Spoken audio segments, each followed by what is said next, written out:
Should you buy a home in 2022? Mortgage rates is rising. It's a very competitive market and it's getting kind of scary. Well, in today's video, we're going to talk about the mortgage industry in its current state and whether you should buy a home in 2022. Guys, stay tuned.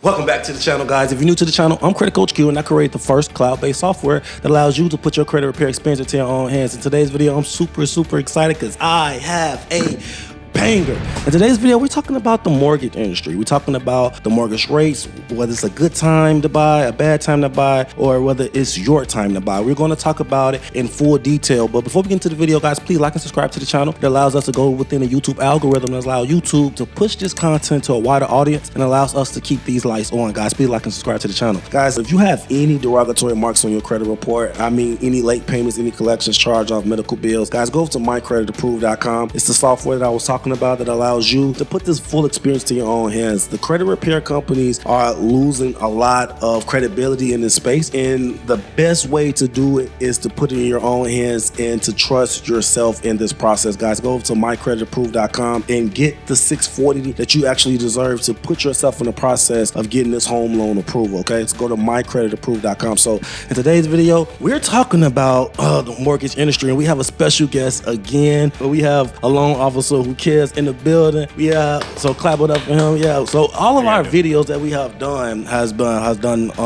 pretty well, for especially the FHA video. And today I feel like it's very pertinent for us to actually talk to the consumers about the mortgage industry in its current state. You know, I have seen so many YouTubers, so many articles fear-mongering the public on buying a home, and I want to get down to the nitty-gritty, and I brought a professional in the industry to give you guys a lot of insight on the mortgage industry. So welcome back to the channel. Thank you very much. I really appreciate it. Thank you guys for watching the video. Thank you all for your participation, your comments. Keep them coming. I really appreciate it. Who am I? I am Loan Officer Who Cares. Been in the industry since 2013. My NMLS number is 111-7854, and I am an equal housing lender. So let's get your home loan ready today. Awesome. All right, let's dive straight in the meat and potatoes, guys. If you see my face swollen, I did get tooth surgery. I felt like Kanye West right now when he recorded the album, when he recorded The Wire. Man, my face is swollen. I'm still doing the video for you guys, so just understand that. Just bear with me when it comes to the video, or ignore the swollen face. But for the most part, yeah, let's dive straight into the meat and potato. I feel like this was definitely going to be an interesting one. So yeah, let's dive straight in. So the first aspect of, you know, the scare tactics when it comes to buying a home in today's age is the mortgage rates. Talk about the mortgage rates in its current state right now versus where it's been at, because I do know that the mortgage rates is the highest right now. You know, unfortunately, it is. It's been the highest that have been in the last 3 years, and a lot of people are scared. You know, a lot of people don't want to get smashed between the rates. You know what I mean? They don't want the rates to be a hindrance for any type of longevity that they can have within the home. So yeah, let's talk about that, and you give me your perspective on it. Okay, well, my perspective, you know, from a lender's perspective, is that we see that the rates have gone up, and they've been the highest they've been in the last 3 years, as you mentioned, and they are going up a little bit more, which are probably going to increase some more this year as well. Okay, so if you are on the fence about getting into the home, like I said, it really is a time to get in right now if you are really prepared to get into it financially, mentally, things of that nature, and job stability wise or whatever. I know COVID knocked out some things to kind of mess with some things and kind of putting a lot of fear into people with the unstable market that we're dealing with. But again, the rates are going to rise. So I think rather than now than later, if you're considering to purchase a home, I would say, yeah, jump on in. Okay, so you are saying to purchase a home in this day and age. If you have the job stability, okay, 2 years job stability or more, all right. If you have the assets and the reserves saved up, okay. If you have the great credit score, you are a candidate for a home loan. And also, if you're tired of renting and don't want to lease anymore, I would say it's a good time for you, no matter what the rates are doing, because the rates on your mortgage or the rent is what, I mean, you know, this is probably a pretty high rate, because the person that owns that property, the landlord, they're probably paying a higher rate because it's an investment property. Okay. So you're still paying for a higher rate. Right. Okay. So that's very deep insight. I haven't heard that perspective yet. So I did do some due diligence on the competitive market as well. Yes, sir.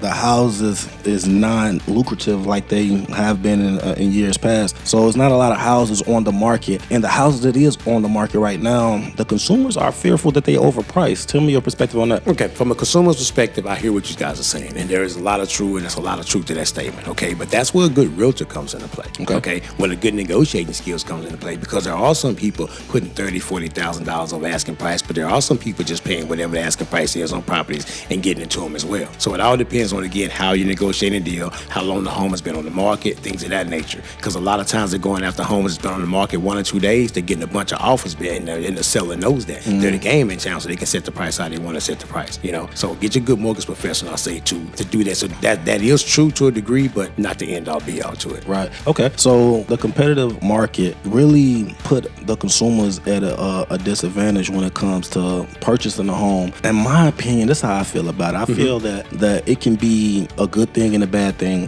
The good aspect of it is the fact that you are buying a home. See, everyone is being fearful about where we are now versus where we've been, right? But where we've been is a train that already left and hasn't or isn't coming back anytime soon. So we have to put ourselves in the positions of now. Is the economy looking to shift its trajectory in a positive way where we can fix the market? And I honestly don't think that is happening. I honestly think that it's going to be a uphill of more mortgages that's overpriced, more interest rates that's higher. And I think that the interest rates in the current state that we are now is going to be ideal for where we're going. I feel like where we're going is at a place where the interest rates will be like they were in the 90s and 80s. And for those that don't know, this is not the highest interest rates of all time. The interest rates have been in the 9s. It has been in the 7s. So don't think that we are in a place where we've never been before. We have been here before, and I feel like we are going to a place where the economy is shifting, where it is putting itself in a position where it has to fix itself. Yes. And the mortgage aspect of that is just one genre of financing that needs to be fixed. And it's all over the world. It's not just in America, but for the most part, the mortgage industry is suffering in this country as well. But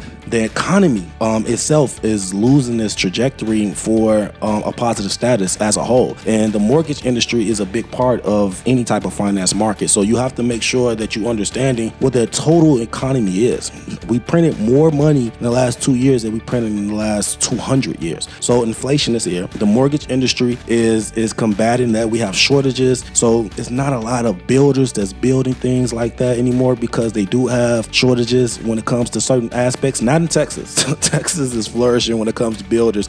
But from a country standpoint, it is a lot of shortages. And as you know, lumber went up last year. So lumber is more expensive. So building houses is going to add to that variant. It's going to be more expensive as well. So you need to understand where the economy is and where it's going. And if you understand where it is, where it's going, you will understand that the scare tactics that we're in now is not ideal. You know what I mean? Yeah. We have to put ourselves in the position to do what's best for our family. And everyone is not in the prime position about home right now. You know, the guidelines have not been stringent. It hasn't been more stringent, but they are making the process as easy as possible. I just read an article not too long ago that basically said that the government is trying to find so many different variants where they can fix the mortgage crisis as where we at now, and we'll see how that goes going forward. They even throwing out a 40-year term. Yeah, they even throwing out a 40-year term, man. So they're really trying to see the reason why. You think about it, man. You just talked about it earlier. The mortgage industry plays such a huge role into the economy, right? So that they're not going to let that fall, right? So we're going to make adjustments, however the adjustments need to be made to make sure that engine keeps going. Because no matter what the economy doing, no matter what the rates are doing, somebody has to lay their head down. People still buying homes, people still selling homes, no matter what these rates are doing. Right. And just the same thing as we're in inflation, it's going to have a recession. So rates go up and rates go down. Right. So if you do get in now, as we talked about earlier,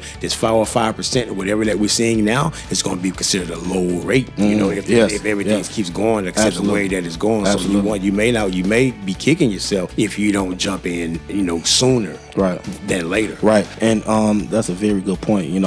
Everyone is looking at, the 2% rates that we was getting a few years back and saying that we're not there anymore. So we should wait till that comes back. But I don't think that it's coming back. I feel like we are at the head of this economy collapse. I feel like that we are spearheading into a global depression. And I feel like the mortgage industry is going to be a part of that. I seen an article also stating that the Wall Street is buying up a lot of properties. Have you seen that? Yeah, Wall Street's buying up a lot of property. Also, the government has bought up a lot of properties. Yeah, I've seen that as well. Yeah. What do you feel about that? Well, they're going to be landlords because they know it's an inventory issue. They're stepping ahead of that. Okay. They know it's an inventory issue, and rents are going to go up. Absolutely. Everybody's everybody's going to be leasing more because they can't buy, right? Right. And the rates are going high, so no one's going to buy as much because there's such information going on where it's not a good time to buy. Everybody knows that. Right. Everybody hears that know it. So yeah, they're just hedging a bit. Right. So the big financial institutions are basically putting their ducks in a row to be landlords. Right. To be landlords. So if you always want to follow the money,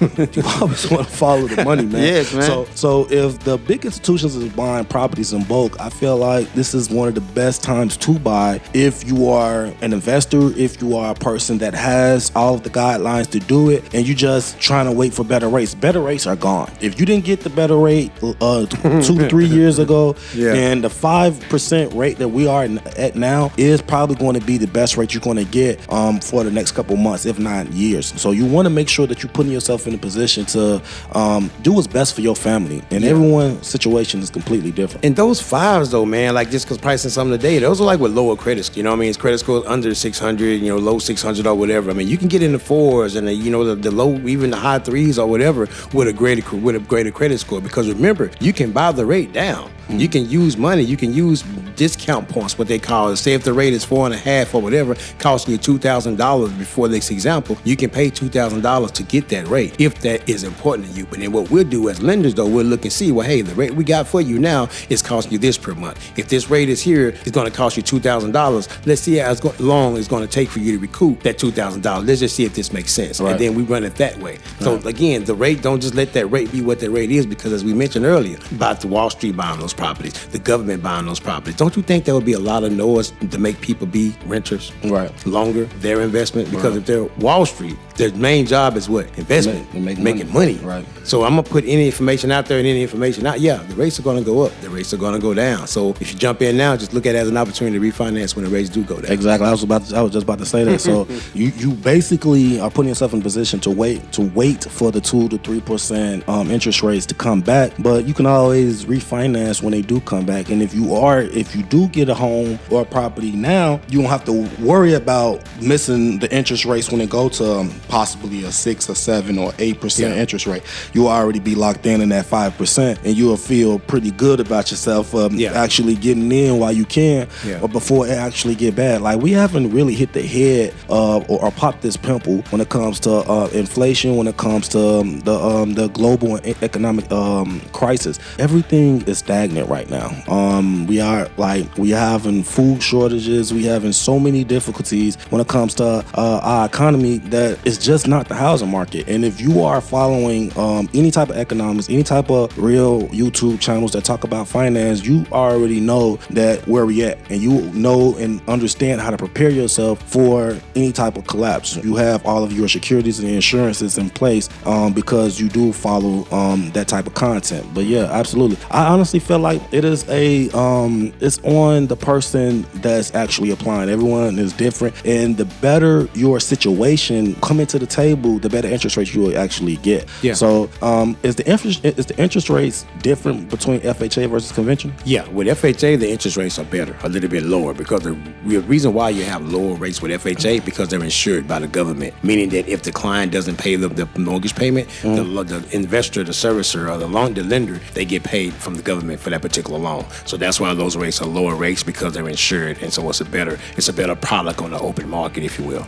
Okay. Conventional loans are a little bit higher, Okay. So the direction is best to go on FHA if you have a lot of debt. As we talked about before, if you have a higher debt to income ratio, you want to go FHA, or a score under 640, 660. You probably want to go the FHA route, because the mortgage insurance factor would be higher the lower the credit score is for conventional financing. So you want to go that route. Okay. Okay. So just ought to be. Absolutely. So overall, before we get up out of here, overall, how do you feel about the current state that we're in and the future of the mortgage industry? I feel the industry is going to be okay, because the thing about it is that no matter what, people need somewhere to lay their heads. People need somewhere to stay. And again, the real estate industry, even though with all the rates are going up and everybody is speaking all the different noise going on, there's still contracts being done. Right. There's still home being sold. So it still moves. Nothing matters. And so even if you get in at a higher interest rate, there's a thing you can do what called principal only payments, right? You make principal only payments and knock out the total balance. Now you're paying interest, but you're paying interest on less amount of money. You see what I mean? So there's ways to get around it.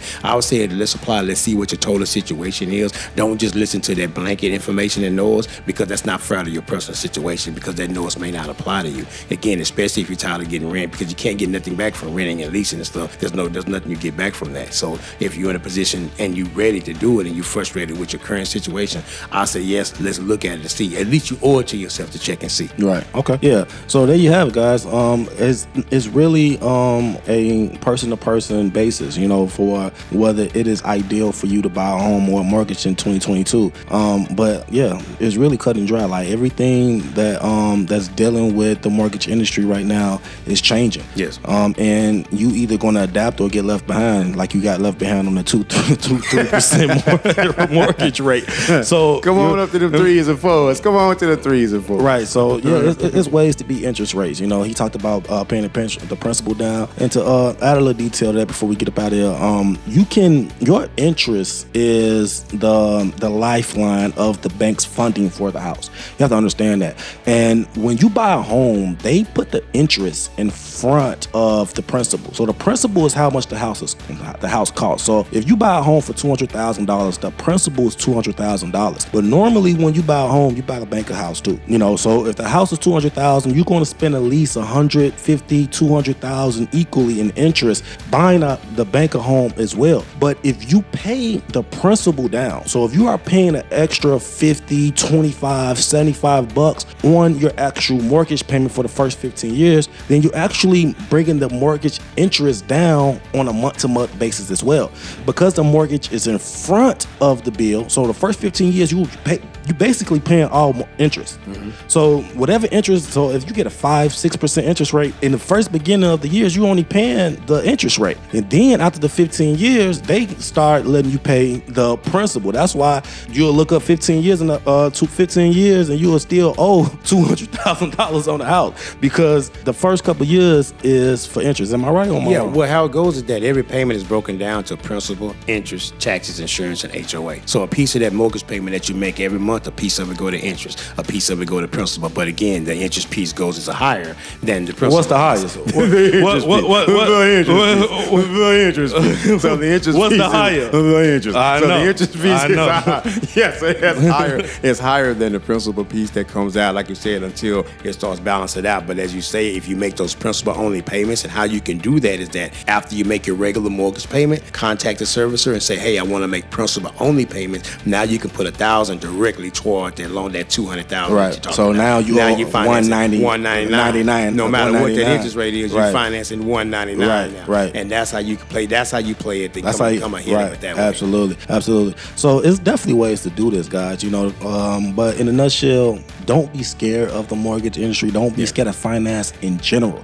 The best course of action that you can always do is educate yourself on the process and prepare for what you're educated on. So don't ever be scared of any crisis, any type of depressions, any type of mortgage crisis or anything like that. Put yourself in the front seat of it and take it head on, and take everything as a grain of salt and put your family in the best position, right? Yeah, inform yourself. Okay. Inform yourself. Absolutely. Inform yourself. Absolutely. All right, man. I think that's really it. I think that we talked about the mortgage industry and how it pertains to today's 2022 crisis. Tell the people more about yourself before we get up out of here. Okay, well, I'm on social media at Loan Officer Who Cares, Instagram at Loan Officer Who Cares. I have a YouTube channel that I'm working on building also, Loan Officer Who Cares on YouTube. You guys go follow that. We'll be putting up content on that one pretty soon. Yes, and my first guest will be Credit Coach Q on the show. So it's going to be a banger, as he says. So I'm definitely looking forward to it. I want to just thank you guys for paying attention. Thank you guys for the questions. Thank you guys for the phone calls. Oftentimes we'll get information, but we won't call to discuss what we don't know. So I appreciate you guys having those discussions, and just keep them coming and keep them going. Keep supporting what Credit Coach Q is doing and what Loan Officer Who Cares is doing out here. All right. Awesome. All right, guys, please like and subscribe to the channel. Like I said, it helps us within the YouTube algorithm to actually get growth and actually get pushed within a wider audience, and allows us to keep these lights on. Guys, please take care of yourself and take care of your credit. Credit Coach Q out.